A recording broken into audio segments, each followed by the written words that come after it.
Today, the Intelligence Capability Development Integration Directorate, or CDID, will be assigned under the authority of the United States Army Futures Command, transferred from the United States Army Intelligence Center of Excellence. This reassignment will be complete with the wear of the U.S. Army Futures Command shoulder sleeve insignia. Today is an important day symbolically, because what's happening today is we are recognizing an institutional change in our Army.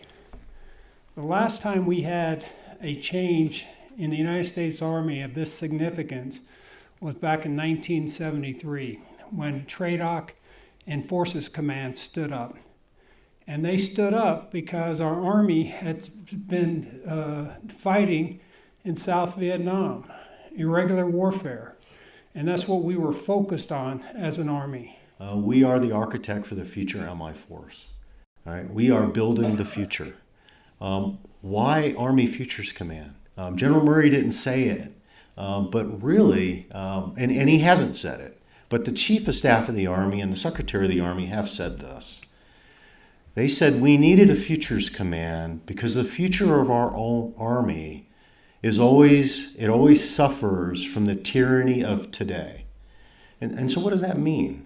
Well, one, you got to win the war you're in. You got to win the fight that you're in. Today's issues and today's problems are what you're trying to solve.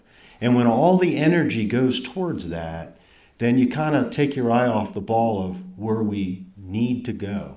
And where we need to go is important because the future threat that we face is different than the threat we face today.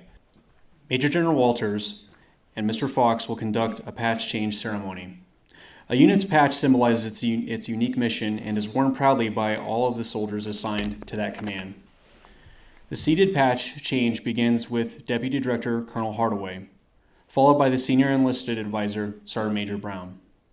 The patch change will be complete with the wear of the Army Futures Command shoulder sleeve insignia by every officer, NCO, and soldiers assigned to the Intelligence CDID, further solidifying the assignment of the Intelligence CDID under a U.S. Army Futures Command Futures and Concepts Center. Our focus will remain capabilities development for intelligence, which is what we've always done. We're just doing it now under the auspices of Army Futures Command and not under TRADOC, which is where we've been for the last 15, 20 years.